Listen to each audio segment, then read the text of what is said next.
A gente tem essas três teorias, três concepções básicas de ética que predominam hoje nas discussões públicas contemporâneas, né? A diferença principal é que as duas mais recentes são concepções, digamos assim, intelectualistas ou racionalistas, em que a gente tem um critério racional, um cálculo. E na tradição das teorias das virtudes, não tem provavelmente um cálculo, tu tem uma educação das atitudes, da sensibilidade pela experiência. Então a pergunta é se haveria algum tipo de atitude que um sábio estaria disposto a adotar, tomar, alguma ação que ele estaria disposto a tomar, que um kantiano consideraria inadequada ou um utilitarista consideraria inadequado, certo? Então, no caso do Kant é fácil, porque tem aquele exemplo clássico, é fácil encontrar, tem aquele exemplo clássico da mentira, certo? Então, o Kant escreveu isso, que a gente nunca deve mentir, é errado, é imoral mentir. E uma pessoa sábia dificilmente diria isso, né? Geralmente, porque ele justamente, o critério da adequação moral para o sábio é sempre particular, é sempre uma análise de caso a caso e não baseado numa regra geral. Então, esse caso do sujeito estar escondendo um judeu num regime nazista, obviamente, isso não parece nem sensato para nós, né? Então, certamente, um sábio não isso seria uma atitude que um sábio tomaria, ele mentiria, naquele caso particular, e um kantiano rigoroso, um kantiano de carteirinha, diria que isso é imoral. Cara, tem os kantianos contemporâneos que não dizem isso, certo? Então, aí tem outra discussão. Mas, enfim, isso aí é um tipo de diferença. Com relação aos utilitaristas, os utilitaristas, para eles, o critério é sempre um cálculo da felicidade para a maioria. E, então, se o resultado de uma ação no cálculo utilitarista não aparece como produzindo felicidade para a maioria dos envolvidos, maximizando a felicidade dos envolvidos, então o utilitarista diria que é errado, é imoral, não é ético. Mas um sábio não necessariamente faria isso. Um sábio pode fazer coisas que... mas aí, claro, depende de como tu calcula a felicidade, certo? Tá? Mas tem certas atitudes que um sábio poderia tomar e que podem ser desagradáveis, que podem confrontar as pessoas, que podem ser atitudes... Por exemplo, um modelo de sabedoria que a gente tem na nossa própria tradição é o de Sócrates. E o gesto de Sócrates, por exemplo, de aceitar a condenação, você sabe a historinha, né? Eu passei para vocês, está na bibliografia para a próxima semana, a história, o diálogo Críton, de Platão, que descreve o período em que Sócrates ficou preso antes de ser executado. Então, Sócrates, a gente leu o julgamento na Apologia de Sócrates, Sócrates foi condenado, e depois do julgamento ele ficou um mês preso. E ele ficou um mês preso porque havia uma cerimônia religiosa que se realizava anualmente, eles tinham que esperar um barco ir até uma outra ilha e trazer não sei o que de volta. E, então, durante essa cerimônia, eles não executavam ninguém. Então, coincidiu do Sócrates ter sido condenado assim, nesse período, então eles ficaram aguardando. E aí, durante esse período, que se eu não me engano foi de um mês, agora não sei exatamente quantos dias foram, mas foi um período relativamente longo, e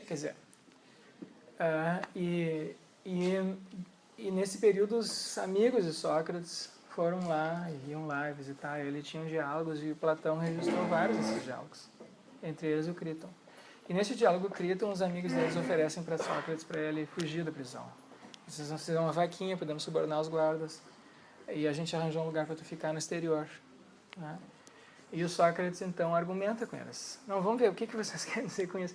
E no final, então, tem um diálogo ali que acontece. O Sócrates argumenta que ele não pode fazer isso, que é imoral, que é errado fazer isso. E isso deixa os amigos dele muito decepcionados. E também deixa, claro, a família de Sócrates triste. Então tem muitas pessoas envolvidas ali que ficam tristes, que ficam decepcionados e tristes. É claro que se ele fugir, né? Enfim, aí depende como a gente calcula a felicidade, porque um utilitarista poderia dizer, não, mas o critério não é esse, não são só essas pessoas que estão envolvidas, tem toda a sociedade grega que está envolvida naquilo lá, então de repente, né, não é só a felicidade particular dos amigos dele, da família dele que importa nesse caso, importa também a felicidade dos cidadãos atenienses, né, que condenaram ele, que ficariam frustrados caso ele não... Enfim, tem outras coisas que podem se dizer nesse sentido, entende? Mas, enfim, esse poderia ser um caso.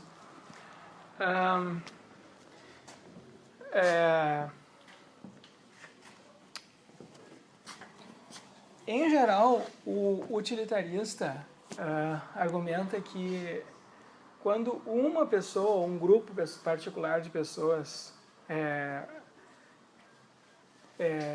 prejudicada, mas a maioria é prejudicado não só naquele caso particular, mas em outros casos futuros parecidos, né, que uma ação pode ter consequências para o futuro, certo? Então, aquele indivíduo, aquela minoria tende a se sacrificar, digamos assim, pela maioria. Né?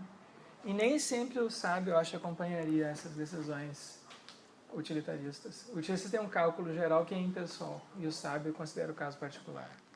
Então um sábio pode, por exemplo, achar que uma ação, um gesto particular, mesmo que pareça inconsequente, ou que pareça para a maioria não produzir resultados assim benéficos, e ele, na avaliação dele particular, pode divergir disso, né? Então,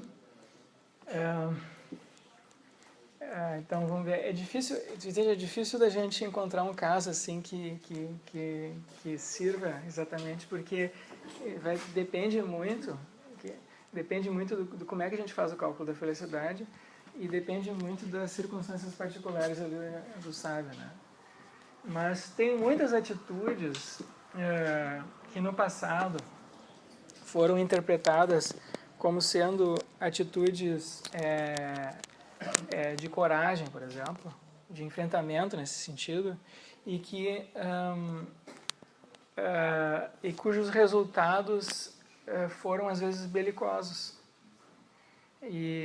E, no entanto, eles podem ser justificados numa ética das virtudes.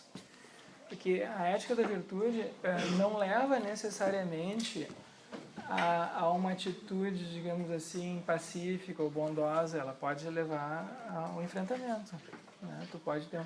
Então, por exemplo, se a gente vê... A gente tem um exemplo... É o que... Enfim, eu vou pensar mais sobre isso daí, depois eu vejo se eu encontro mais algum exemplo. E também eu quero que vocês pensem mais nisso daí. Inclusive, eu deixei isso aí como tarefa, tá? Para o próximo exercício. Para vocês refletirem sobre isso. Mas, não sei se vocês conhecem, tem um livro das escrituras védicas indianas, que é o Bhagavad Gita, né? Que é um livro central deles, da tradição deles. E tem uma passagem nesse livro que é muito, muito importante. Então, o Bhagavad Gita é um livro em que Krishna, o Deus, a encarnação divina, o Avatar,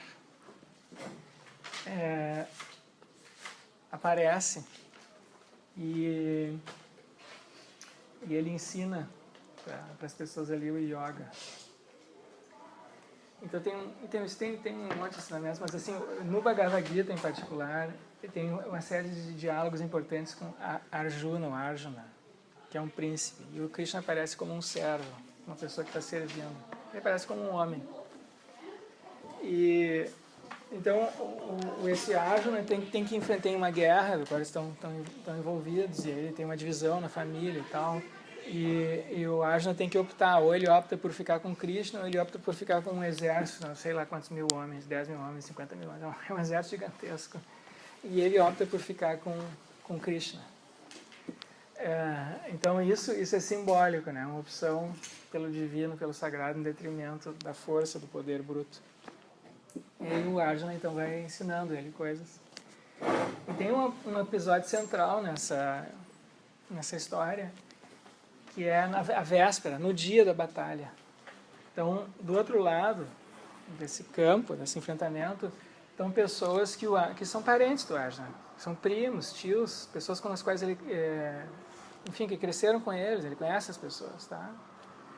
Então, ele na hora ele vacila, o Arjuna vacila, e ele diz para o Krishna, está guiando ali a carruagem, a carroça, enfim, aquelas coisas que eles usavam para lutar. Então está auxiliando, ele está no papel assim de auxiliar, embora seja um deus. O Arjuna então vacila nesse momento e pede, e diz: como é que eu vou fazer isso?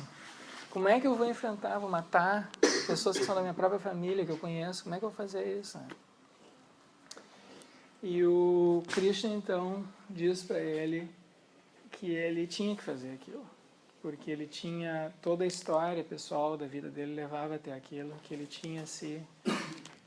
tinha se colocado naquele lugar e que ele tinha agora que desempenhar aquela função e que era importante ele fazer aquilo e que ele não devia se preocupar muito com a morte do corpo dessas pessoas, porque, enfim, o espírito delas ia continuar vivendo e tal. Então, essa é uma atitude, né, que pode ser interpretada como uma atitude sábia. Vocês imaginem assim, se na véspera da Segunda Guerra Mundial, o general Eisenhower, que estava liderando as forças de invasão aliadas na Normandia, né, se ele chegasse na véspera lá do dia D e ele dissesse assim: não, agora eu virei pacifista. Não vou mais fazer isso. Como é que eu vou matar os alemães? São pessoas comuns, que nem nós, são seres humanos. Como é que eu vou fazer isso? Não posso fazer isso. Então, vocês entendem isso? Assim, isso seria não é o que um sábio faria. Porque esse general, toda a história dele levou até aquele dia. E se ele tivesse construído uma história de vida pacifista, então ele não teria se colocado naquele lugar, naquele momento. Mas ele chegar ali naquela hora e dar para trás, não. Então, o Gandhi, por exemplo, jamais se colocaria numa situação como a do Eisenhower. Né? O Gandhi, não sei se vocês sabem, escreveu para o Hitler. Escreveu para tentar convencer ele. Né? Escreveu cartas, não sei o que. Então a atitude dele foi completamente diferente. Certo? Então o sábio tem que levar isso em consideração. Tem que levar em consideração qual é a circunstância e qual é a trajetória daquele indivíduo, quais são as características daquele indivíduo particular. Né? Porque nem sempre a pessoa agir, por exemplo, às vezes o pacifismo, tem pessoas que são pacifistas, às vezes, por covardia. Então, intimamente, elas não são pacifistas, elas querem matar todo mundo. Mas, enfim, tu tem um raciocínio ali que te leva àquilo porque tu não consegue enfrentar as pessoas. Então, o pacifista para valer é o sujeito que reconhece que ele tem, como todos nós temos, instintos malévolos, tá? Que nós somos capazes de matar outras pessoas, prejudicar, produzir o dano em outras pessoas, que nós somos capazes de enfrentar outras pessoas e vencer. O pacifista é o cara que consegue controlar isso e mesmo assim, né, abdicar do uso da força.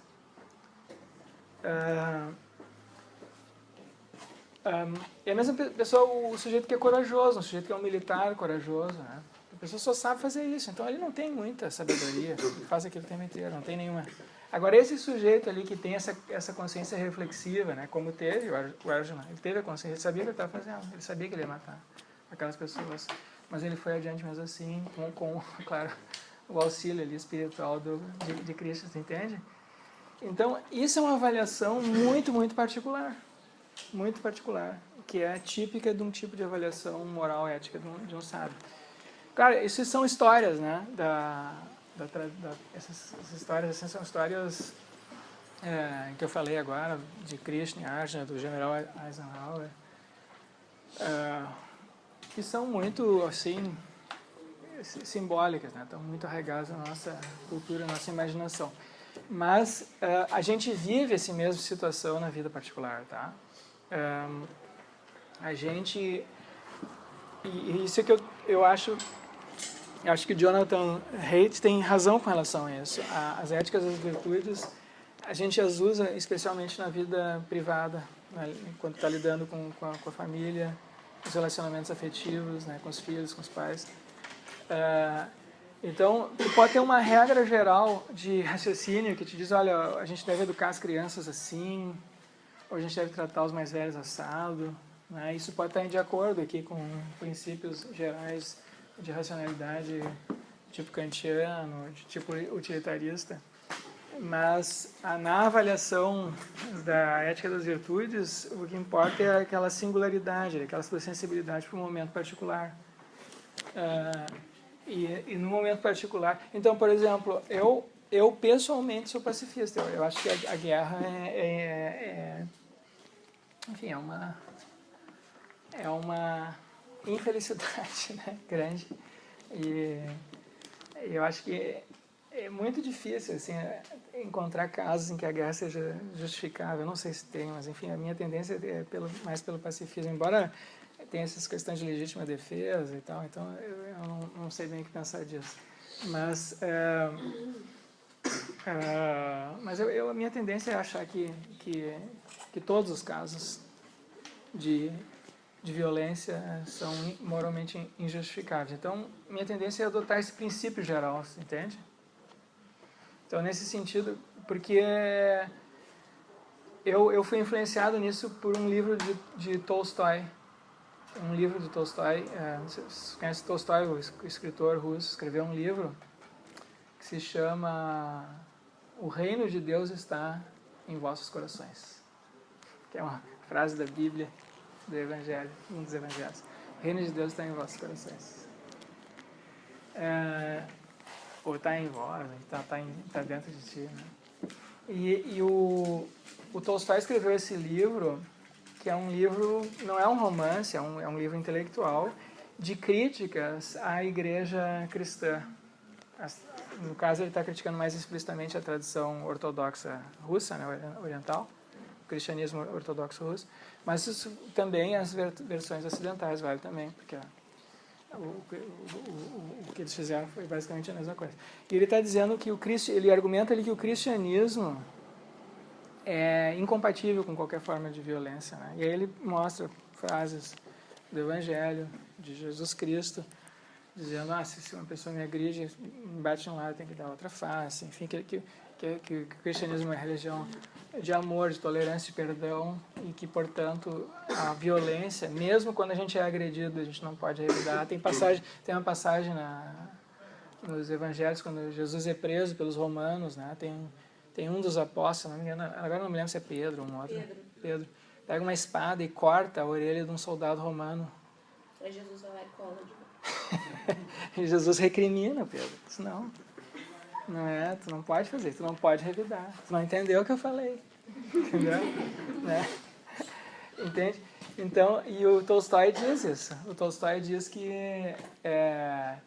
ali um milagre, ó. Estou falando de Jesus, tem um milagre acontecendo. Então, ele argumenta que nenhuma forma de violência é justificável. Esse livro de Tolstói foi muito influente nos movimentos pacifistas do século XX, porque ele foi lido por Gandhi, foi usado por Gandhi.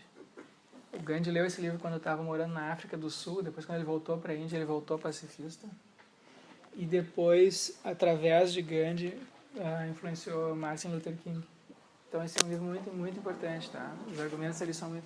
E eu tendo a concordar, eu acho que está certo isso aí. Agora, olha só o que aconteceu comigo outro dia, no início desse ano, tá? Então, meu filho contou que enfim, ele entrou ano passado, ele entrou numa escola nova e daí inicialmente ele se adaptou super bem, mas aí tinha os colegas mais agressivos ali. Os colegas que eram agressivos e eu logo via assim, né? Que ia dar problema. Então eu fiquei em dúvida sobre o que fazer para ele. Então o que eu fiz foi, eu ensinei alguns golpes para ele. Boa! Certo? Eu ensinei ele a se defender. Manejar um canivete. Eu ensinei ele alguns, enfim, coisas muito básicas, assim, sabe, já viram? Então eu disse, olha, se te pegarem pelo braço, tu faz assim, se te derem um soco, tu fecha. Enfim, e daí depois tu soqueia de volta, e chute. E aconteceu que ele... E eu me preocupo isso com ele porque ele é super... ele às vezes me parece excessivamente pacífico, né? Que ele não é uma criança agressiva. Então, por exemplo, na creche tinha outras crianças que mordiam ele. Sim, a minha filha é assim. Né? E aí a minha filha menor foi o contrário. Ela agredia... Sim, a minha filha ela não mordia. bate nada de 5. Isso, então com a minha filha eu não me preocupo muito com isso, porque ela, na verdade, ela tem que controlar mais a agressividade dela. Mas com esse meu filho é o contrário. Então eu ensinei isso para ele não ficar ali sofrendo. E aí o que aconteceu foi que teve um dia que, como ele era novo, 7 outras crianças vieram agredir ele. Fizeram uma rodinha em volta dele. E aí ele começou a se defender. E ele começou a se defender, e aí veio um outro em ajuda dele, e aí eles não conseguiram bater nele. Então, isso foi uma vitória, pessoal, para ele. Você entende? Então, isso não... Então, entende? Eu não... Então, como é que eu vou dizer assim, né? Eu incentivei ele a fazer isso. É claro que... Então, eu fiz isso com base numa avaliação pessoal, que podia estar errada, das circunstâncias particulares dele e dos colegas dele, tá? Levando em consideração as diferenças dele com relação a outras crianças, o momento que ele estava passando. Eu não fiz essa avaliação com base em nenhum princípio geral, nenhuma regra. Fiz com base na minha experiência. Eu sei como é que são as escolas, enfim, né? Como é que são, em geral, crianças, como é que eu acho que são crianças, como é que é a natureza humana. Então, esse é o tipo de recomendação que eu fiz para ele, que poderia ser visto, talvez, como incompatível com um princípio mais explicitamente kantiano, um princípio mais explicitamente utilitarista, né? Talvez não. É claro que aí depende muito do que tipo de regra, né? Porque o kantiano, a regra kantiana é muito abstrata, muito formal, então tem muitas regras que a gente segue ao mesmo tempo. Você entende? Então, por exemplo, eu dei o exemplo aqui do não mentir, não roubar, mas não é só essas regras que a gente usa cotidianamente. A gente tem muitas outras regras de ação que a gente usa. A gente não faz uma coisa só. Quando eu estou aqui, eu estou interagindo com vocês, por exemplo, e vocês comigo, em vários níveis. Tá? Então, tem o nível institucional, por exemplo, que eu tenho que vir aqui no horário, sair, tem que dar aula, não sei o quê. Tem conteúdo que eu tenho que cumprir, tem que fazer avaliação, tem essas formalidades. Tem um outro nível que é um nível mais individual, pessoal. Eu tenho preocupação, que eu me identifico. Eu fui estudante, enfim. Tem um nível assim intelectual, que é das questões filosóficas propriamente ditas. Então a gente interage. Então tem várias regras aqui que eu estou seguindo ao mesmo tempo, vocês entendem? Então um kantiano pode sempre argumentar, não, mas essa regra aqui nesse momento é mais importante que aquela outra. Vocês entendem? E então, depende de como tu descreve a situação, tu descreve o indivíduo, que regra tu está seguindo, pode não acabar incompatível as duas atitudes, uma de tipo ética das virtudes e outra de tipo kantiano. A mesma coisa com o utilitarista, porque depende de como é que tu calcula a felicidade, né? Então, depois eu te passo a palavra, tá? Só para dar um exemplo, na aula passada eu mencionei o caso aquele chamado problema do bonde, né? Tem uns videozinhos ali na parte, peço que vocês deem uma olhada. Tá? Um problema do bonde foi muito discutido nas últimas décadas e tem uma literatura especializada só sobre isso. Então, o problema do bonde é o seguinte: tu tem um sujeito que está num bonde, num trenzinho, numa mina, sabe aqueles trolleys que tem em minas de carvão? Então, né, eles vão passando por um túnel, então tem um negócio assim com rodinhas. E aí esse trolley está indo aqui em alta velocidade, perdeu os freios. E aí tem um maluco lá que amarrou não sei quantas pessoas aqui, 8 pessoas, digamos, 6 pessoas, não sei quantas pessoas aqui no trilho. Certo? E esse trolley aqui tá super pesado, tem carvão, tem não sei o que, vai estraçalhar aquelas pessoas lá. Tá assim. Mas, eu tô aqui. E tem um desvio aqui no trilho. E nesse desvio, só que é o seguinte, então aqui você tem que entender, isso aqui é numa espécie de uma mina, então eu não tenho para onde fugir. Né? Tem o caminho por onde passa o trem, não tem muito pra onde, não pode sair fora. E aqui tem um cara trabalhando. Tem um sujeito trabalhando, ele está alheio a tudo. Nem está sabendo o que está acontecendo, um baita de um sequestro, morte, não sei o que, aqui nesse outro setor aqui. Mas eu estou aqui, eu estou vendo, ó, eu posso deixar o trolley seguir, matar 6 pessoas, certamente vai matar, porque está em alta velocidade, está pesado, não tem como parar. Ou eu posso desviar para cá, eu tenho essa opção, porque eu posso ainda dirigir aqui o trolley. E se eu desviar, mas se eu desviar, eu vou matar esse cara que está alheio a tudo. Então o que eu faço? Não faço nada, porque a culpa não é minha, afinal de contas. Ou eu ajo e mato uma pessoa, certo? Então, o utilitarista tem uma resposta clara para isso, né? O utilitarista tem uma resposta, sim, mata esse aqui. Mas isso, para muitas pessoas, parece meio assim, será que eu faria isso? A gente hesita, né? Porque parece que aqui eu estou agindo, então é como se eu tivesse uma parte na culpa. Então a pessoa hesita. Se tu hesita, tu vai acabar matando aqueles outros lá. Então, quê? Mato antes, não vivo com culpa nenhuma. É que mata tu e mais as outras pessoas que você tá Pior ainda. Você já percebeu o que aconteceu? Eu tava morrendo pensando que tava me Eu raciocínio utilitarista. Tem isso aí. Os teus familiares vão ficar tristes também. Então, tem um outro exemplo, né, que eu falei do médico. Né? O sujeito tem 4 pessoas, o médico está no hospital, tem 4 pessoas à beira da morte, um precisa de um rim, outro de um fígado, outro de um coração, outro de um pulmão. E entra um motoboy ali, feliz da vida, está entregando um band-aid lá que foi encomendado. Né? Tá aqui o dinheiro, mas só um pouquinho, vem cá um pouquinho. Aí o médico utilitarista faz o cara se sentar, espera dar um anestésico para ele, não vai sentir dor nenhuma, e retira ali fígado, rim, coração, pulmão, e faz o transplante, pronto, salvou 4 vidas, matou só um motoboy, coitado, né? Mas uma morte é menos ruim que 4, certo? Então esse é um problema para o utilitarista, vocês entendem? Mas o que o utilitarista sofisticado diria nesse caso? O utilitarista sofisticado diria: só um utilitarista trouxa aceita isso aí, esse argumento. Entendeu? Eu estou simplificando aqui as coisas, né? Porque essas aulas são muito introdutórias, mas enfim, um utilitarista não aceitaria esse argumento. Por quê? O que um utilitarista diria? Ele diria que o médico não pode fazer isso porque, se ele fizer isso, o que vai acontecer? Quais são as consequências do médico fazer isso? Matar o motoboy lá, tirar os olhos do motoboy. As consequências é que as pessoas... E se isso vazar, as pessoas nunca mais vão ir no hospital, entendeu? Quer dizer, se isso acontecer sistematicamente... mas isso seria, tipo, sem a autorização do motoboy. Tipo assim, isso. processo que eu vou... Claro, porque pro utilitarista,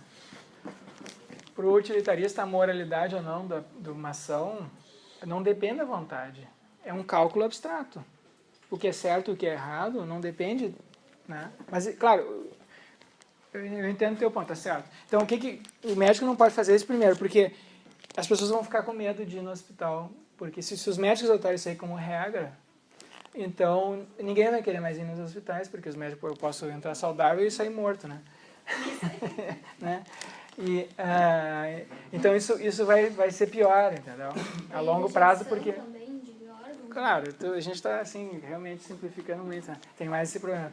Mas, claro, tu pode pegar aqueles órgãos ali e mandar de helicóptero sei lá, para Uberlândia, para não sei o quê.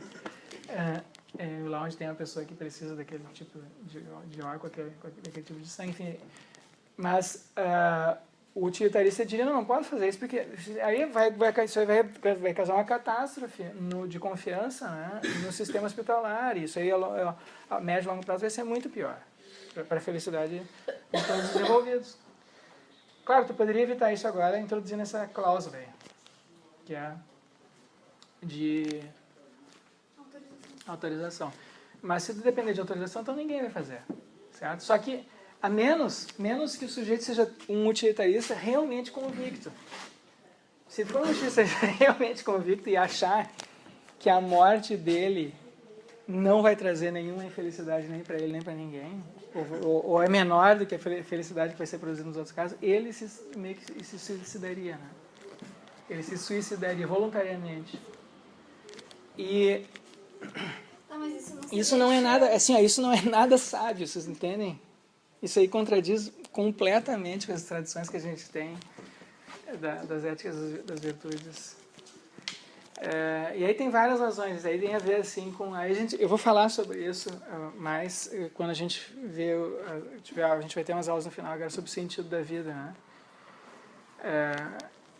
Então, com relação a isso, suicídio, né? Então, essa é uma questão central para alguns filósofos, a questão da vida e morte, se a vida vale a pena ser vivida. Porque a pessoa que faz isso é a pessoa que acha que a vida dela não vale muito, ou vale menos que a dessas outras. Tá, mas se a pessoa tiver uma estrada, tiver 6 pessoas que dependem dela pra viver, e se ela, tipo, soubesse, sei lá, inventando, tipo, depende de mim e eu posso, tipo, ir lá tentar ajudar essas pessoas sabendo que eu posso morrer. Ou meio certamente assim que eu vou morrer. Como assim? Tipo, tu tá numa estrada. Sim. E aí tem 6 pessoas, sei lá, quantas pessoas, algumas pessoas, tipo, bem mais do que tu, assim, e tu podendo salvar essas pessoas sabendo que tu vai morrer. É diferente do caso do hospital? Sabendo que tu vai morrer? Sabendo que... Tem pessoas que fazem isso, se sacrificam, isso é comum, né? Não, mas aí seria um utilitarista. Eu acho que o utilitarista poderia justificar aquela ação dessa maneira usando o argumento dele. Agora, psicologicamente, em geral, as pessoas que fazem esse tipo, têm esses atos assim de heroísmo e sacrifício, elas não fazem isso baseadas em raciocínios. Psicologicamente não é isso que acontece. Mas, posteriormente, o utilitarista poderia estar vendo esse cara aqui agiu certo porque ele agiu de acordo com o princípio da maximização da felicidade. Tá? Mas esses casos, um kantiano também poderia justificar, um pessoa da ética das virtudes poderia justificar também. Ele foi um gesto virtuoso, ele se arriscou, ele foi corajoso, ele se sacrificou pelos outros.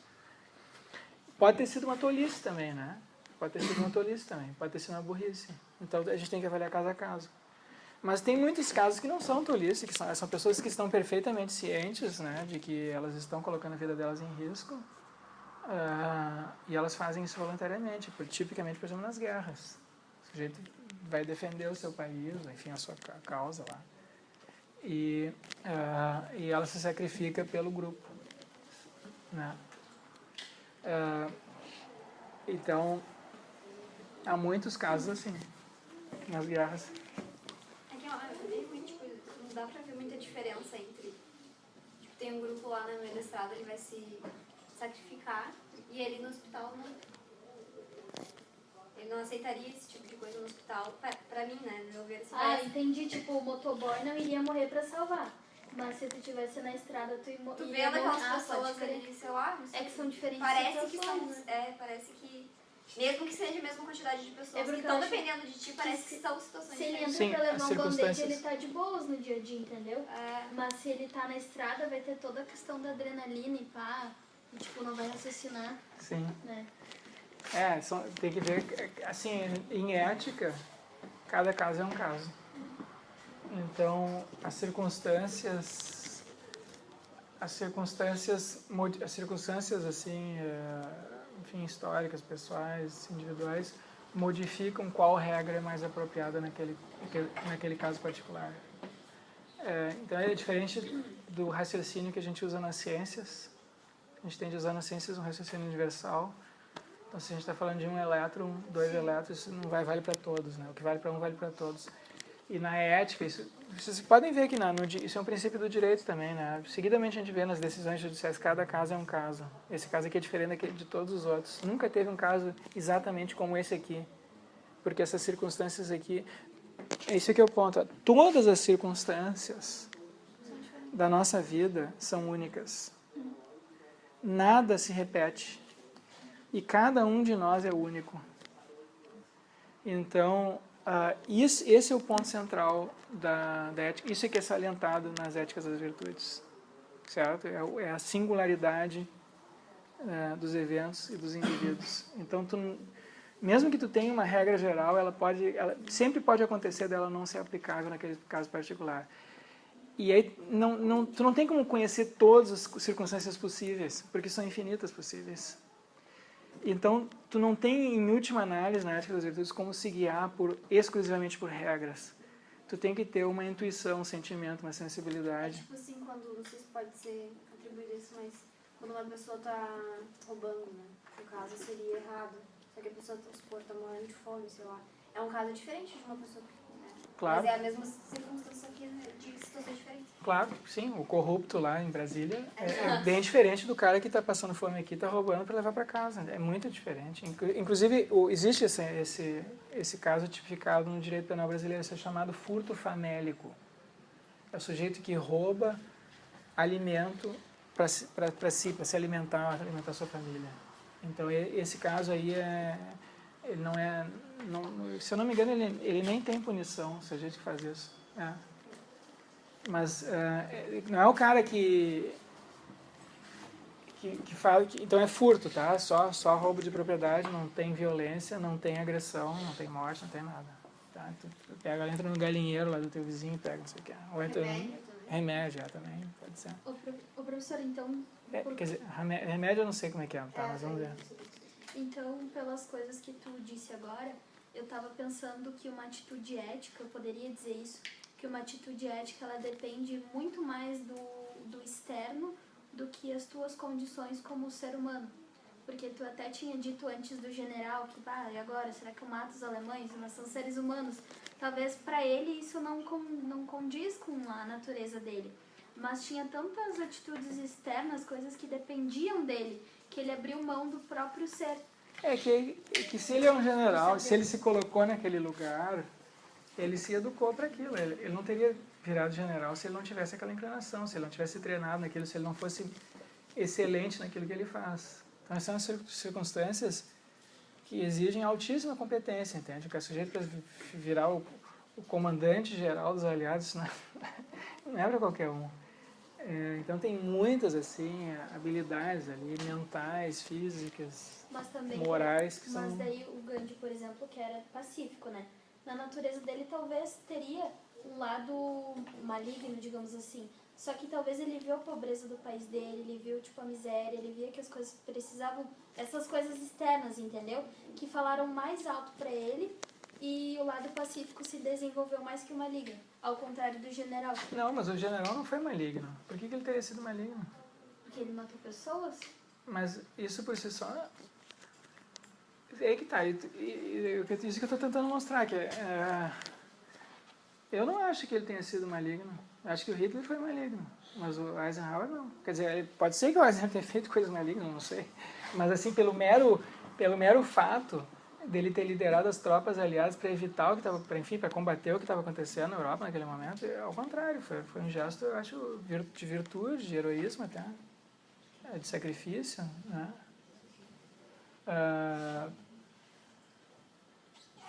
Então, por exemplo, quer ver depende sempre do critério que tu está usando, né, de eticidade, entende? Muitas vezes a gente faz coisas para as outras pessoas que aparentemente são ruins. Então, por exemplo, isso é típico na educação das crianças. Boa parte do tempo, quando tu está educando uma criança, tu está dizendo não para ela. Não, tu não pode fazer isso, entendeu? Tu tem que se comportar, tu tem que se disciplinar. Quer dizer, é horrível, mas tu tem que fazer aquilo, porque senão a criança vai virar um monstro. Então, a toda hora tu é um estraga-prazeres, né? Tu é um estraga-prazeres. Cara, se tu só fores isso, tu tá fazendo teu papel pela metade, porque a parte mais importante fazer isso, mas também encorajar ela, né? Encorajar ela a enfrentar o mundo, a crescer, enfim, a se autodisciplinar. Então, tem maneiras de fazer isso. Mas isso é tudo muito difícil. O processo assim, de crescimento individual, de superação individual, é sempre sofrido. Porque a gente tem que enfrentar os nossos pesadelos interiores, as nossas inclinações interiores. Existe um trabalho de luta interna, né? E que é sempre sofrido. Então, o mero fato de tu enfrentar um perigo, enfim, e se impor, isso por si só não é ruim. Depende do caso a caso, né? Então eu não acho que dá para dizer assim, isso aqui, o Eisenhower foi mal, o Gandhi é bom. Porque isso é uma avaliação superficial, entendeu? É uma avaliação superficial. Esses assuntos são muito complexos. E, como em todos os outros assuntos que a gente viu até aqui, se tu for analisar eles até a fundo, tu vai ver que a gente acaba com alternativas. E não tem muito assim um argumento definitivo para um ou para outro, entende? Então, em última análise, a atitude socrática é aquela que se impõe, eu acho. Para essas questões filosóficas mais importantes, no fundo, a gente não sabe. Mas, se tu simplesmente diz não sei e ponto, se tu não faz essa investigação das alternativas e vê o que cada uma delas leva e analisa exaustivamente, se tu só fica no não sei, então tu tá a tua atitude é como a de uma criança ignorante ou de um idiota. Do jeito que viveu a vida inteira e termina a vida como uma criança. E tem muita gente por aí que é assim. Velhos infantilizados. Então, o sujeito tem que passar pelo processo, entendeu? De enfrentar, de viver, de crescer, de buscar alternativas, buscar soluções, de se responsabilizar por si mesmo, ir atrás, enfim, se conduzir na vida, né? De uma maneira ou outra, fazer escolhas e assumir responsabilidade por elas. E buscando alternativas. Mas assim, sabendo que tu pode não encontrar. E em filosofia, geralmente esse movimento. Tá? Geralmente esse movimento. Tu termina lá, né, nesse momento posterior, socrático, mas tem uma diferença muito grande entre o Sócrates e eu. Só sei que nada sei se é que ele disse isso, né? Mas dizer alguma coisa nesse sentido, sobre as coisas mais importantes, eu não sei. Sobre ética, sobre justiça, sobre a alma humana, sobre o sentido da vida, não sei. E outra coisa é uma criança dizer isso, tá? Porque o Sócrates, ele investigou, ele foi lá, e ele sabe das consequências, ele teve uma trajetória, ele fez coisas. Ele se engajou consigo mesmo e com o mundo. E, enfim, produziu resultados. Então, a atitude dele é uma atitude, digamos assim, investigativa, não dogmática, mas ao mesmo tempo uma atitude moral. Tá? Mas sobre muitas coisas, sobre muitas atitudes, muitas coisas assim, sobre as questões éticas mais importantes, a gente não tem nunca eu acho que a gente não tem nunca uma resposta assim definitiva e acabada, porque varia conforme o caso. Claro que tem algumas ações particulares que elas causam em nós abominação, entendeu? E outras ações particulares que causam em nós louvor, admiração, merecimento. Então essas são casos paradigmáticos de ações morais ou ação viciada, errada, equivocada, né? Mas basta que as coisas sejam um pouquinho diferentes e aí tu já não sabe direito. Pois é, eu até então fiz tu não essa tem uma regra geral. Se dependia do exterior do que do interior, porque eu até vi um vídeo de um grupo de pessoas que perguntava para outras pessoas se eles eram a favor, tipo, do aborto sim na situação inicial, né, numa gravidez inicial. Aí as pessoas falavam não, porque aquele embrião ali vai ter vida e tal. Daí aí todas as pessoas disseram que eram contra. Mas aí, de repente, o cara perguntou assim, então tem um incêndio, e aí tem uma criança de 5 anos ou 100 embriões, qual dessas duas coisas tu salvaria? Todas as pessoas que responderam que eram contra, abdicaram daquele pensamento anterior e quiseram salvar a criança de 5 anos, porque seria mais ético, porque ela tem vida. Ou seja, eles abandonaram uma concepção interior em favor de uma relativização do ambiente exterior, entendeu? Do que estava acontecendo. Pode acontecer. E basta as coisas serem um pouquinho diferentes e a gente já não sabe mais como agir. Mas por que esse caso... Então, varia muito conforme tu descreve, né, a situação. Muitas das nossas atitudes éticas não estão... Quer dizer, a maioria delas, a maioria dos nossos julgamentos éticos não estão baseados em nenhuma reflexão. A gente faz julgamentos éticos intuitivamente. Da mesma maneira que a gente, quando entra aqui nessa sala, a gente não fica pensando muito se isso aqui é uma cadeira, será que eu posso me sentar, será que eu estou sonhando, será que eu vou ali sempre, porque eu já interajo com ela como um instrumento que eu posso usar, entende? E que tem um determinado valor instrumental aqui nessa sala. Então, o mundo ao nosso redor, a gente interage com os objetos de maneira assim, intencional e valorativa. E, na verdade, se a gente não tem essa valorização inicial das coisas ao nosso redor, a gente não percebe nada, a gente não faz nada. A nossa percepção fica prejudicada e a nossa ação fica, enfim, desmotivada. Então, tem casos que eu nem mencionei no vídeo aquele que eu gravei para vocês. Tem pessoas que têm lesão cerebral nas partes emocionais, elas ficam basicamente desmotivadas para fazer qualquer coisa, entendeu?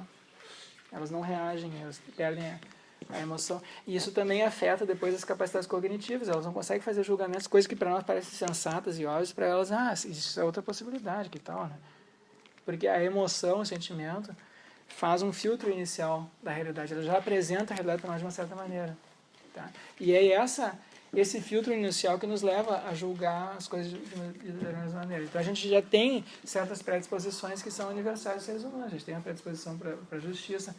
Se vocês não viram ainda, vejam o vídeo dos macaquinhos que está na Franz de Waal. Tem a palestra do Franz de Waal sobre moralidade. Franz de Waal. Então, macacos têm um senso de justiça, aparentemente, né? Eu contei aqui para vocês esse caso, não foi? Do macaco que faz o experimento, ganha pepino, depois ganha uva, e o outro fica revoltado. Então, o Franz de Waal, a gente já tem essas predisposições para a justiça, para a empatia, para a lealdade, para a liberdade, para o respeito à autoridade, para a admiração da pureza, da sacralidade. Isso é inato nosso. E, então a questão agora depois vem depois. O que a gente faz reflexivamente, né, quando a gente tem que pensar sobre essas coisas? Porque pensando, a gente pode agora modificar as nossas predisposições iniciais. Eu posso refletir sobre esse senso de justiça que eu tenho e eu posso ver que num caso particular é inadequado, no outro caso particular é inadequado. Então eu crio uma regra geral. Porque um princípio de justiça, um princípio, sei lá, ou um princípio de igualdade, um princípio de autoridade. E aí eu formulo isso numa regra. Aí tem problema. E essa regra está correta agora? Vai em todos os casos ou não vai em todos os casos? Isso é que a gente não sabe.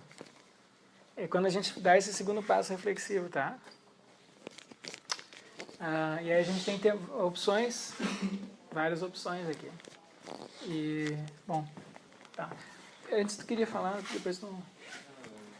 Tu falou na aula passada que a gente segue certos princípios. A gente é educado a priori, assim.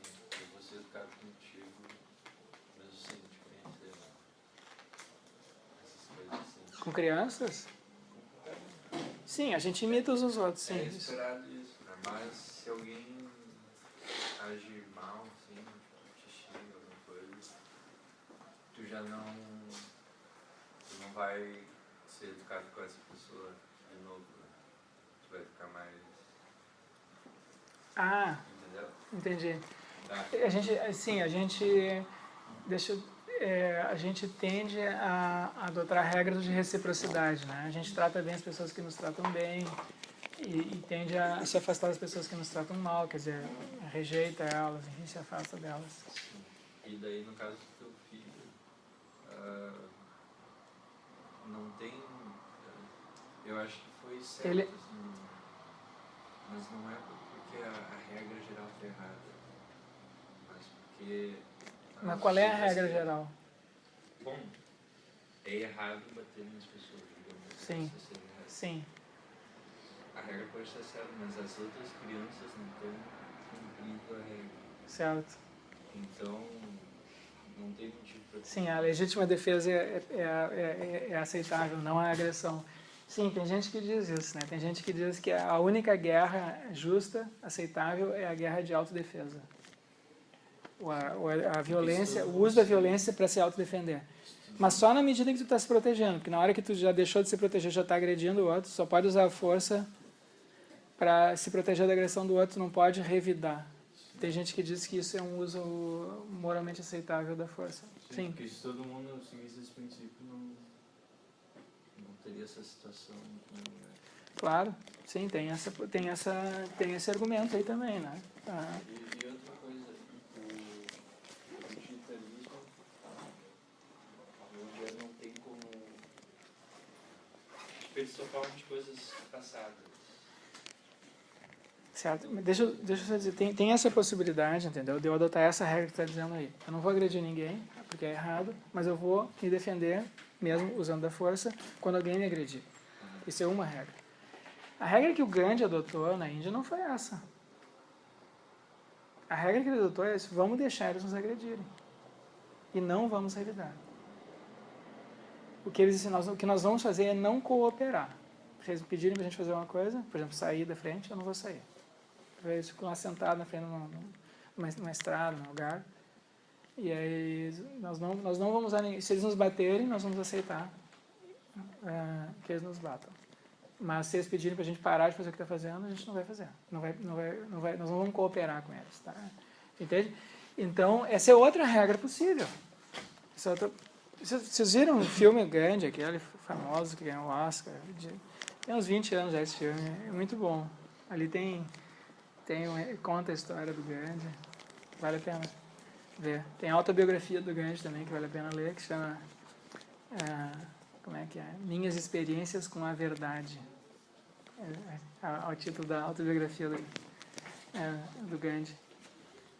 Então, essa é uma outra regra, entende? O Gandhi não adotou essa regra aí da reciprocidade generosa, né? Todo mundo que age generosamente comigo, eu ajo generosamente de volta com elas. E ele não adotou a reciprocidade. Tipo, eu estava tentando contra-argumentar que o princípio, a regra é... Tipo, às vezes é errado, não sempre é certo, sabe? O princípio está certo, só que... Entende? Esse aqui é o problema. Tu pode optar por adotar uma ética de princípios, se tu quiseres. Então, é o que o Kant optou, o John Stuart Mill optou. Tem muita gente que faz isso hoje em dia. Então, tu procura um princípio, um conjunto de princípios e diz assim, olha, o que está de acordo com esses princípios é correto e o que não está de acordo é incorreto. Outra alternativa é tu não adotar nenhum princípio e fazer os julgamentos baseados na tua sensibilidade. Esse é o caminho da ética das virtudes, baseado na tua experiência. Tu não reduz a princípios, tu procura educar a tua sensibilidade ao caso particular. Então, naquela historinha que eu li no vídeo ali, do sujeito, do monge, ou sei lá, mestre zen, né? O sujeito vem roubar a casa dele e não tem nada lá, porque ele é um mestre zen, acho que está no meio do mato. E aí o cara, ele diz assim pro cara, olha a sensibilidade, né, dele, tu vieste de bem longe, apenas para me visitar. É óbvio que ele sabe que não está visitando, entendeu? Mas ele viesse bem longe para me visitar, ele redescreveu a situação pro cara. Não deverias voltar de mãos vazias, tome. É que ele veio roubar, não tinha nada, ele deu pro cara as roupas, ele ficou pelado. E aí ele diz, queria poder dar a ele essa linda lua. Por que ele diz isso? Porque isso é uma coisa, a lua está ali para todo mundo ver. Mas o ladrão está preocupado em roubar, ele não está vendo a lua. Ele está, enfim, está pensando em coisas assim, no dinheiro, ou enfim, em fugir da polícia, em coisas, a mente dele, a sensibilidade não está educada para isso. E o mestre Zen está vendo que tem outras coisas no mundo que são mais valiosas, e ele ali é capaz de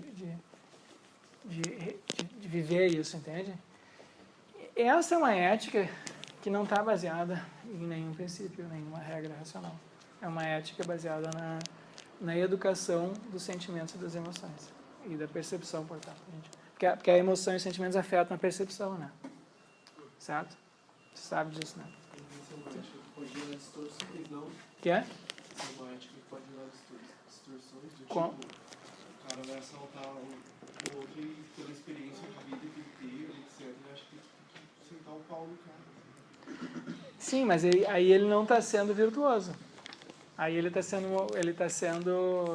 teve uma má educação, né? Ou uma educação deficiente, enfim, uma educação em que ele foi uma educação sofrida, em que ele foi injustiçado, e a pessoa fica revoltada, e aí tu fica mobilizado por emoções negativas, sentimentos negativos, e aí essa foi a tua educação, essa foi a tua experiência, tu não tem como ser virtuoso, o teu comportamento vai ser todo viciado. Tu só vai ver coisa ruim ao teu redor, e vai achar que tu está sempre sendo injustiçado, vai querer revidar, entende? Então tem uma educação possível das emoções, dos sentimentos, que pode acontecer e pode não acontecer, assim como a educação intelectual, pode acontecer e pode não acontecer. A educação intelectual leva as pessoas a serem mais inteligentes. A educação dos sentimentos, das emoções, do modo de vida, leva as pessoas a serem mais sábias. Então, mas em qualquer caso pode haver distorções. Pode haver distorções se tu levar. E se tu levar ao extremo determinadas circunstâncias aqui, entende? Aquilo que, mas aí dizer que é uma distorção também depende de que perspectiva tu está julgando. Tem coisas que o utilitarista está disposto a defender que o kantiano não está disposto. Então, para o kantiano, aquilo parece uma distorção do utilitarista e vice-versa, né? Então, depende da perspectiva, tá? E a gente não tem como dizer, olha, se colocar num ponto de vista assim neutro e dizer esse está certo e está errado. A gente não tem que fazer isso. A gente tem que, ou tu cria uma outra alternativa, e aí tu vai fazer o teu julgamento a partir dessa outra alternativa. O ponto que eu queria salientar é o seguinte, todas essas alternativas são alternativas viáveis para nós. Porque nós temos sentimentos, temos emoções que nós podemos educar, e temos também a mente, e nossa mente nos leva a tentar formular princípios, enfim, né, racionais, e nós podemos, às vezes, achar que esses princípios são suficientemente adequados, verdadeiros, cogentes, para que a gente nos leve a adotar isso em detrimento dos outros. A gente pode fazer isso. Nós temos essas possibilidades reflexivas, né? Então, sempre pode haver sim, distorções, sempre pode haver erros. Nós não estamos... Essa é a nossa condição humana, né? Por isso eu acho que a conclusão natural é a conclusão socrática. A gente tem várias perspectivas, várias possibilidades, mas qual delas é correta, qual delas é verdadeira, como é que o mundo realmente é, como é que eu realmente sou. Em última análise, eu acho muito difícil responder essa questão. Acho que talvez seja possível. Eu não posso dizer que não tem como ser respondida, porque isso já seria uma espécie de dogmatismo, né? Mas eu não sei, realmente eu não sei, não tem como saber. Eu acho. Então, nesse sentido, Sócrates eu acho um modelo, né, de atitude filosófica muito assim, determinante da nossa tradição. Tá, vamos adiante. Alguém mais gostaria de dizer mais alguma coisa? Tu vai entregar as provas ainda semana que vem? Sim. Eu vou entregar as provas. Vai ter alguma outra prova? Vai ter uma outra prova no último dia de aula. Dia 21? Não. 18, né? 18, nós já temos mais umas 3 ou 4 semanas de aula só, tá? Não, 2 semanas. 2 semanas, 3 semanas. 3 semanas. Segunda é 1, eu acho, né? E como é que vai ser essa última avaliação? Vai ser parecido com a primeira. Então, Mas a eu gente- dou as questões para vocês fazem em casa e me entregam, né? Tá bom. Sim. Tu estava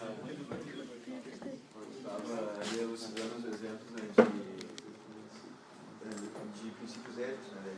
Falaste de um princípio de que eu só puder reagir a uma violência se eu sofresse, né, uma violência e uma agressão, né? Se tu está autorizado a se defender de uma agressão. Mas o que determina que uma agressão é uma atitude errada? A situação, eu acho também, né? Tipo, se tu tá autorizado a se defender de uma agressão, o que determina que uma agressão é uma atitude errada? A situação, eu acho também, né? Tipo, se tu tá autorizado a se defender de uma agressão, o que determina que uma agressão é uma atitude errada? A situação, eu acho também, né? Tu não vai Mas sair é por que aí não é- espancando todo É mundo. que daí o princípio seria É que- agredir. Sim, assim, tem agressões... Por que é errado agredir por agredir? Por que é errado agredir por agredir? Porque isso causa dor e sofrimento nos outros. Porque ninguém gosta de ser tratado assim. Porque se todo mundo... Quer dizer, eu posso dar a resposta... Depende da tradição, da teoria ética, eu vou te dar respostas diferentes, tá? Na resposta utilitarista. Porque isso aí não contribui para a felicidade geral de todos os envolvidos.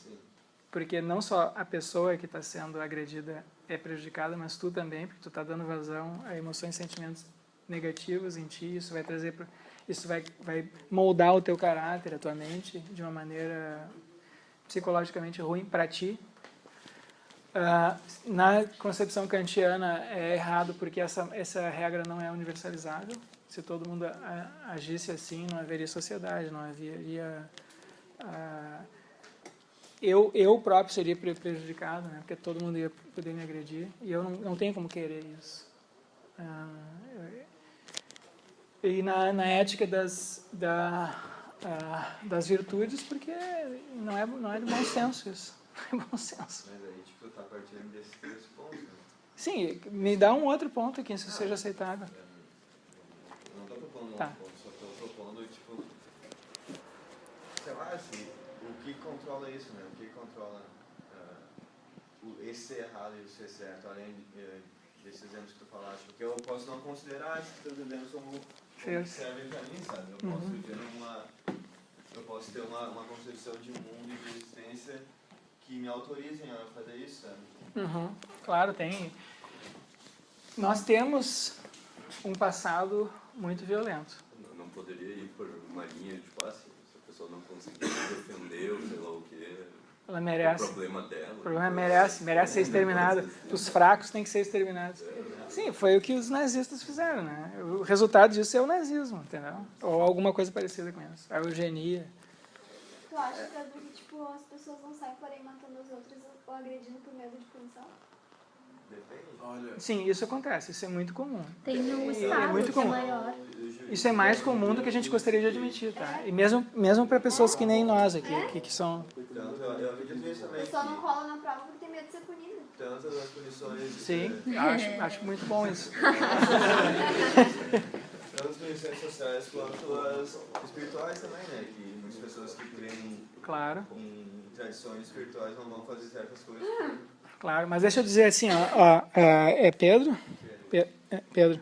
Então, nós temos um passado de violência, quer dizer, nós temos essas inclinações violentas em nós, a vontade de agredir, mesmo assim, é só tu entrar num bate-boca com alguém, na rua ou em casa, enfim, com a minha esposa acontece às vezes. Então, sabe, ninguém é monolítico, ninguém tem um só sentimento. Na hora que tu está batendo boca, tem um demôniozinho aqui dizendo assim, se eu pudesse esganar ela agora, né? Isso acontece, a gente tem esses impulsos. O E Wilson é um demônio, que o Olga é uma outra concepção Olha o diabo. de coisa. Tipo, por que isso é errado?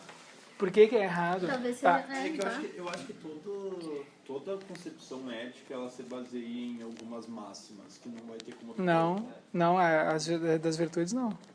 Eu acho que tem a ver com religião, cara. Eu acho que, sei lá, eu acho que a religião, não, qualquer religião, ela procura te manter a vida, tipo, que tu procura ter uma vida bem vivida. E tu vai ter uma vida bem vivida se tu tiver na política de boa vizinhança. Porque se tu matar outra pessoa... Não basta Vai ter querer te boa matar. vizinhança. Na religião, eu acho que a religião ela trata de coisas mais profundas ainda, tá? Não são só morais ou éticas. Tem pessoas que tendem a reduzir a religiosidade a essas questões de moral, de conduta, que a função da religião teria sido promover um certo tipo de moralidade. Eu acho que isso é uma parte da história, mas não é a parte mais importante. Eu acho que, no fundo, o que as religiões procuraram sistematizar foram regras ou, enfim, histórias a respeito do sentido da vida. Qual é o sentido da vida? Então, cada tradição religiosa diferente dá uma resposta particular sobre a questão do sentido da vida. E, claro que junto com isso vem uma certa ética, uma certa moralidade, tá? Então, mas voltando, eu vou voltar a esse assunto quando a gente falar sobre o sentido da vida, tá? Mas voltando à tua pergunta, essa é a pergunta central, tá? Tu está fazendo a objeção de tipo relativista, né? Por que é certo, o que é certo, o que é certo, não é errado, por que isso é que não é uma mera convenção, quem é que convencionou isso? Eu acho, como eu falei, existe um argumento que vai nesse sentido. Mas eu acho que existem argumentos melhores no sentido contrário. Não quer dizer que esses argumentos não sejam bons. Os argumentos contrários, eu acho, têm a ver que os argumentos que eu considero assim mais fortes têm a ver com aquilo que eu falei na semana passada. A gente tem um conjunto de comportamentos, sentimentos, emoções que foram selecionados e nós não somos assim hoje. Pode ser que nós não sejamos mais assim no futuro, pode ser que a gente modifique, mas isso é muito improvável que aconteça a curto prazo. Porque esse tipo de coisa vem sendo selecionado há milhares de anos. E uma modificação numa característica tão básica quanto essa da nossa mente, nosso comportamento, teria efeitos imprevisíveis. E é possível que eles destruíssem a sociedade em que a gente vive, produzissem a própria aniquilação do nosso modo de vida, talvez da própria espécie humana. Se tu não tem um critério... Então, nós tivemos determinados sentimentos que foram sendo selecionados em nós. O sentimento de justiça, o sentimento de empatia. Então, a empatia é algo que nos impede de agredir outras pessoas. A empatia pode diminuir em determinadas circunstâncias. Ela diminui, por exemplo, quando tu está numa luta de boxe, certo? Ou numa guerra. Tu acha que então a pessoa nasce com empatia? A gente nasce com uma predisposição para isso. Aí por que os coleguinhas do teu filho lá foram lá bater neles? Eles foram meio que influenciados uns pelos outros? Assim? Eles têm empatia também, mas não é o único sentimento que a gente tem. A gente tem outros sentimentos, né? E a gente tem... eles podiam estar se sentindo revoltados, eles podiam lá estar querendo afirmar a sua autoridade, enfim, podiam estar bravos com ele por alguma coisa que ele fez, podiam estar testando ele. Tem 1001 joguinhos ali que as crianças jogam e que nós adultos também jogamos, continuamos jogando, tá? Então, por isso que eu falei, eu estou falando quando a gente está numa briga, vem 1001 outros sentimentos e emoções ao mesmo tempo. As pessoas nunca são monolíticas e unilaterais. Sempre tem 1001, tem pensamento, e tem muitas camadas. Tem camadas assim mais reflexivas, tem camadas mais instintivas, tem camadas mais emocionais, camadas mais intelectuais. Tudo isso está interagindo em nós. Então tem milhares de coisas acontecendo na nossa mente ao mesmo tempo. E uma das coisas, um dos jogos que os seres humanos constantemente jogam é esses de hierarquia, né? O jogo da hierarquia. E o pátio da escola é um local onde ser treinado. E então as crianças no pátio da escola têm uma hierarquia. Que às vezes é mais igualitária, às vezes é brutal, é horrível. Às vezes tem mais empatia, às vezes tem menos empatia. E eles ficam treinando isso. Então tem crianças que são mais agressivas, outras são menos agressivas, eles ficam lá jogando esse jogo. Você falou realmente esse negócio da hierarquia em muitos, eu acho que praticamente em qualquer ambiente. Qualquer ambiente tem hierarquia. A gente está aqui no trabalho, parece que está sempre numa competição. Claro, tem isso. Então isso é uma coisa que nós herdamos dos nossos antepassados biológicos. O tipo de cooperação social que a gente estabeleceu, os seres humanos estabeleceram, que foi selecionado, e que foi selecionado nos primatas em geral, e, em geral, nas outras espécies também, tá? É muito mais antigo do que... É anterior aos mamíferos, isso. Os animais sociais se organizam em hierarquias. E isso é instintivo. Isso é instintivo, tem a ver...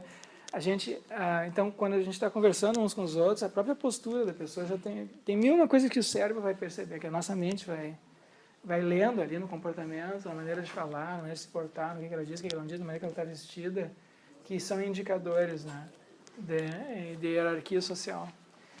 E claro que isso culturalmente varia. Então, em países que nem o Brasil, as relações sociais são mais importantes no estabelecimento de hierarquias do que, por exemplo, o dinheiro, a fama. Nos Estados Unidos, não. Nos Estados Unidos, o que conta mesmo no último é o dinheiro, o sucesso profissional. O sujeito pode ser muito mal relacionado, pode ser o que a gente consideraria um trouxa, mas ele lá é um vencedor. E aqui no Brasil o cara pode ser um favelado, mas ser um malandro, ele é bem relacionado. Então ele está no topo da hierarquia social.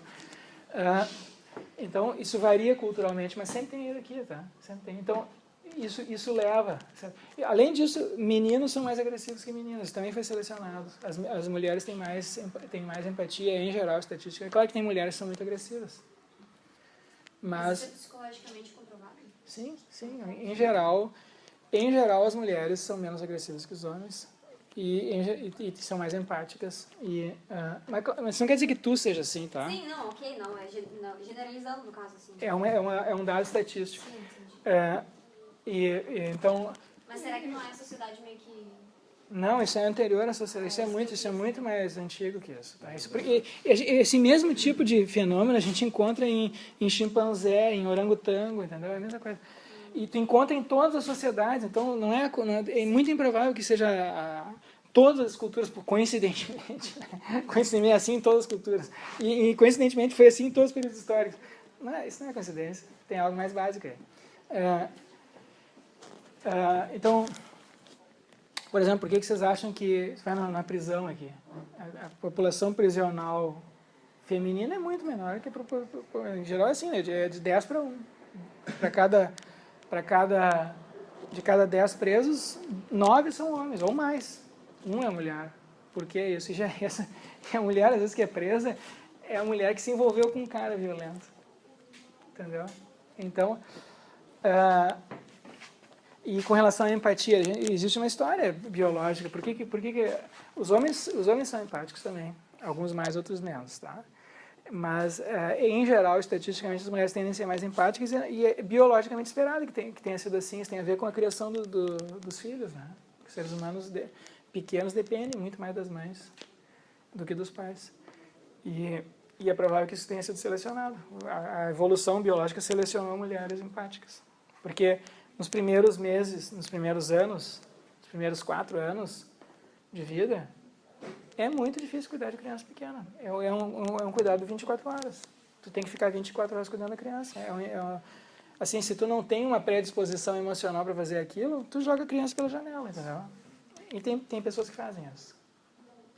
Então, só que as que fizeram, tem mulheres que fazem isso. Só que o que aconteceu? As mulheres que fazem isso, que fizeram isso no passado, não deixaram descendentes. Entendeu? Então, nós somos filhos das mulheres que não fizeram isso. Então, nós herdamos a característica da empatia. Então, isso foi aos poucos também se espalhando entre os homens. Tá. Então, nós temos essas características. Se foi selecionado, como é que cerca de 1% da população mundial é psicopata? A maioria deles é homem. Mas É mais do que 1%. Sei lá, 4, 5, 3, 4%. Como explicaria, se tudo foi selecionado, como explicaria que pessoas psicopatas teriam relacionamento com pessoas? Não é, justamente, tu vê, né, a maioria dos psicopatas, sociopatas, são homens, e justamente nos homens a empatia é menor. A maioria dos autistas são homens, e os autistas são incapazes de empatia.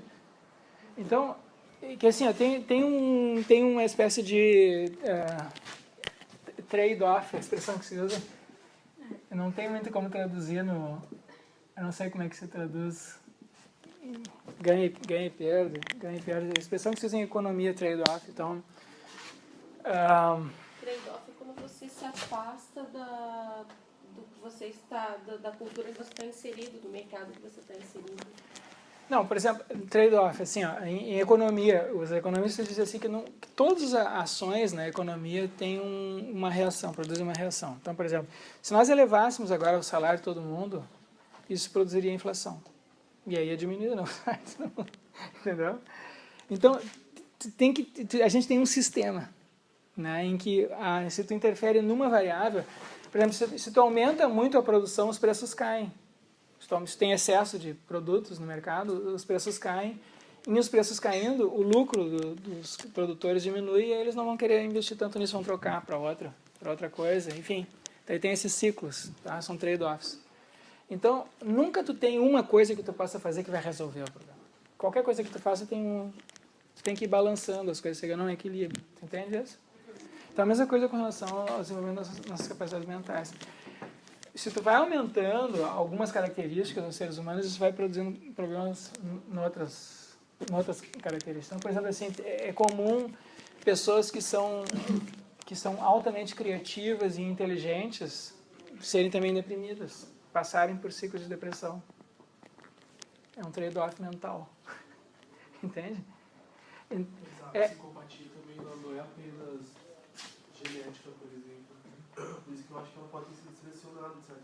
Não selecionada, mas ela ter se mantido.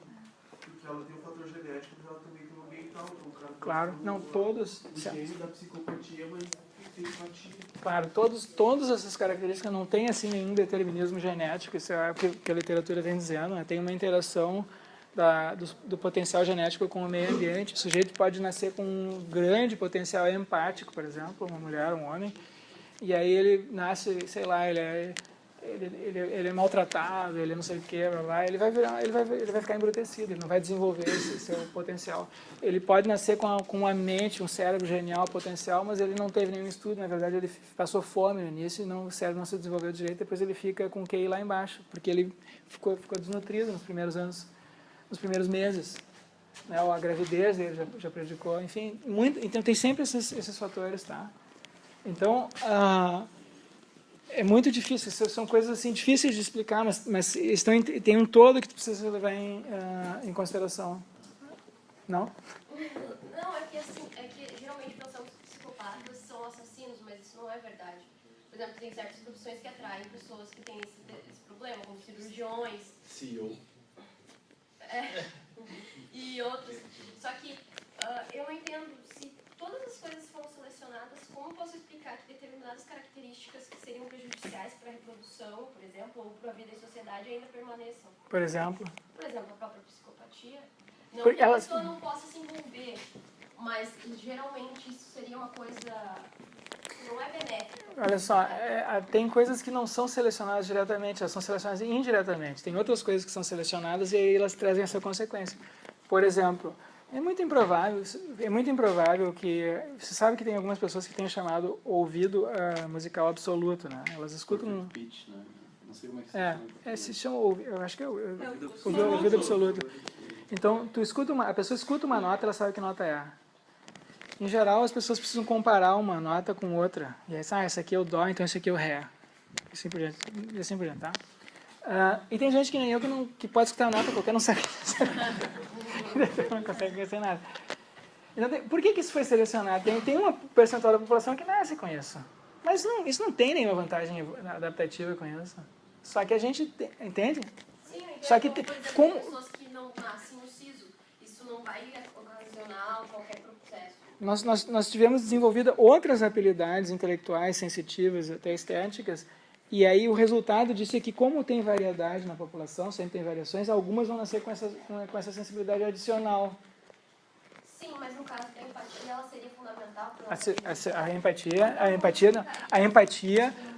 a empatia foi diretamente selecionada, diferente do ouvido musical absoluto, que não foi selecionado. O ouvido musical absoluto é uma consequência imprevista, enfim, é uma daquelas coisas que acontecem aleatoriamente. Mas a empatia não. A empatia, o senso de justiça, a lealdade, o respeito à autoridade, o senso de pureza, de algo ser sagrado, de algo inviolável, intocável, né? O sentimento de liberdade, proposição à opressão, tudo isso aí a gente tem indícios de que eles foram diretamente selecionados. E é disso que vem o nosso senso de bondade e maldade. Quando esses valores selecionados são desrespeitados, quando uma pessoa deliberadamente prejudica a outra, né? Então, a empatia eu me coloco na perspectiva da pessoa, cognitivamente, eu vejo o que ela está passando, eu não faço julgamentos, e eu procuro me identificar com as emoções e sentimentos que ela está sentindo. Então, a pessoa está sofrendo dor, eu me recordo no momento em que eu senti dor e me interajo com ela nesse nível emocional. Entendeu? Eu me identifico com ela no nível emocional. Eu não me coloco externo e fazendo julgamentos, está certo, errado.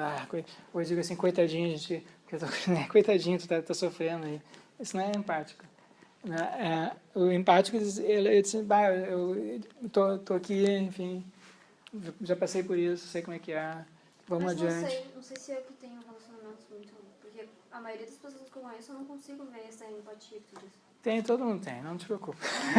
Não, sempre sim. Em algum momento sim, mas assim, É que para tu chegar nisso, tu tem que se expor, né? Tu não pode... Entende? Tem um jogo aí. Tem um jogo que é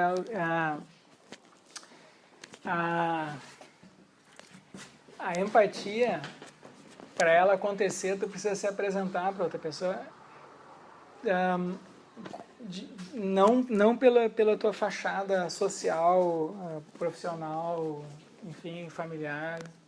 Tu tem que apresentar as tuas emoções, enfim, a tua fragilidade. E isso nem sempre é fácil de fazer, isso pode não acontecer. Em geral, não acontece em ambientes assim, públicos ou sociais, né? Então, para ela acontecer, exige uma certa coragem, né?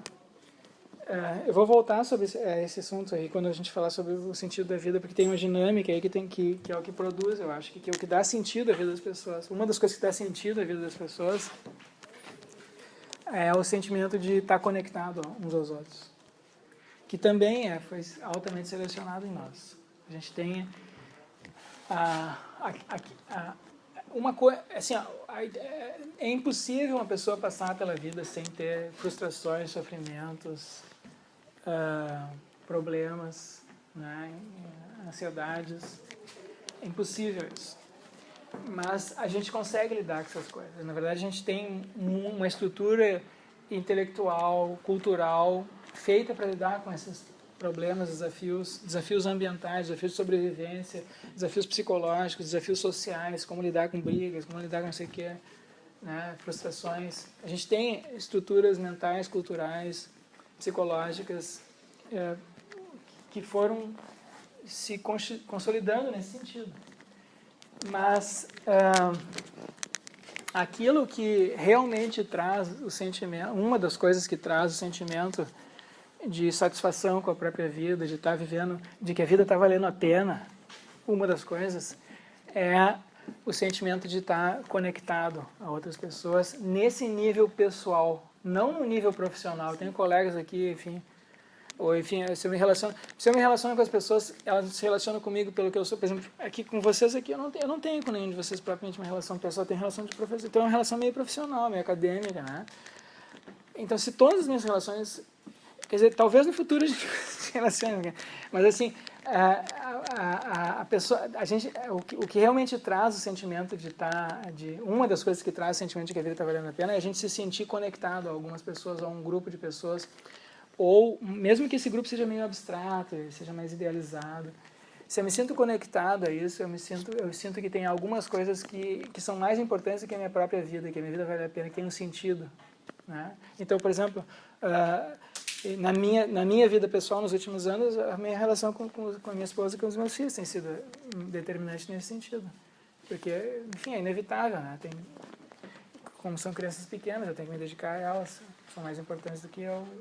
Eu volto e meia me vendo fazendo coisas que não trazem provavelmente felicidade para mim, entende? Que são meio que sacrifícios. E que trazem assim, frustrações, irritações, problemas, mas por trás disso daí tem esse sentimento que eu estou conectado. Então, tem uma vida em dois níveis. Assim, tem o nível esse dos problemas que a gente lida, com os quais a gente lida cotidianamente, nos quais a gente se engaja, e tem esse outro nível que é quase transcendente, que é quase sagrado. E esse é a origem, acho, dos sentimentos mais religiosos. Então, os sentimentos mais espirituais, né? Que tem algumas coisas na vida da gente que são mais importantes do que nós mesmos, são mais importantes do que qualquer coisa que a gente faça, são mais importantes do que a própria realidade física.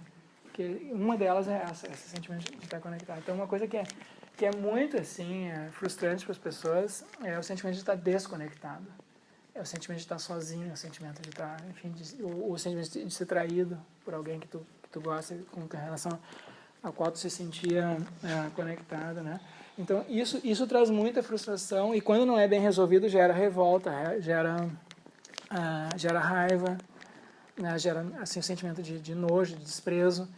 E isso pode levar as pessoas, então, a se revoltarem e descarregarem isso aí no mundo, nos outros, né? E pode produzir o contrário desses sentimentos com os quais nós somos. Então, tem uma dinâmica psicológica aí que está envolvida, tá? Então, o que eu acho é isso. O que eu acho é que o bem e o mal, aquilo que nós chamamos de bem e mal, não é relativo. Que tem que existem variações culturais. Tem coisas que em algumas culturas são consideradas melhores, em outras que são consideradas erradas, certo que tem isso aí. Mas o substrato disso não é variável. Tem um substrato que é universal ou quase universal.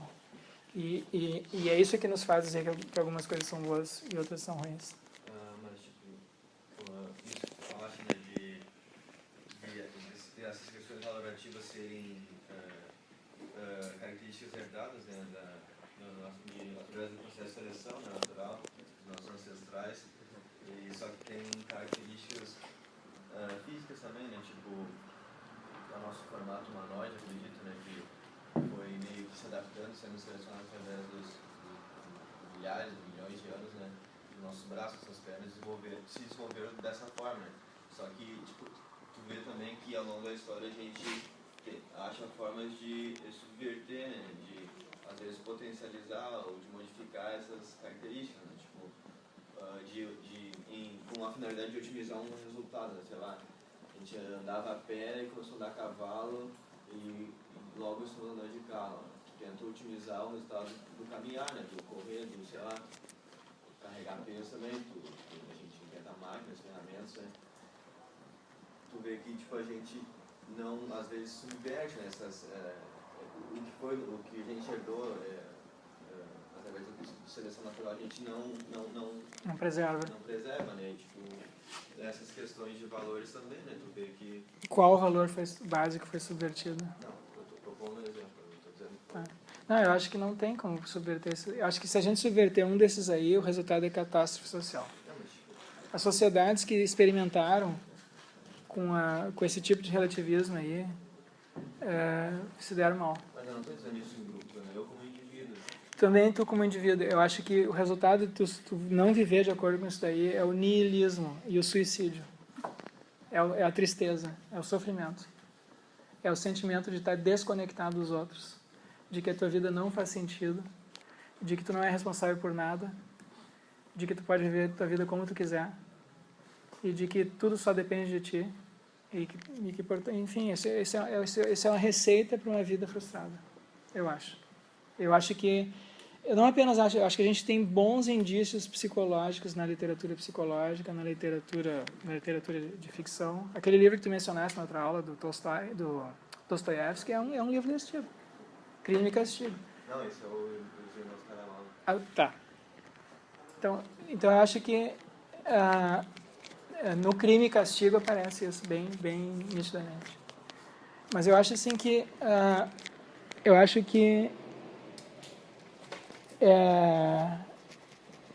enfim, vamos ver, tá? Não quero, essa é a minha opinião, né?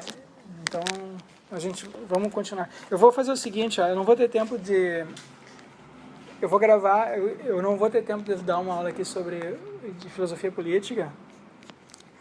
Então eu vou gravar um outro videozinho daqueles só para vocês terem uma introdução e eu vou entrar direto na aula na semana que vem nas questões de justiça, tá?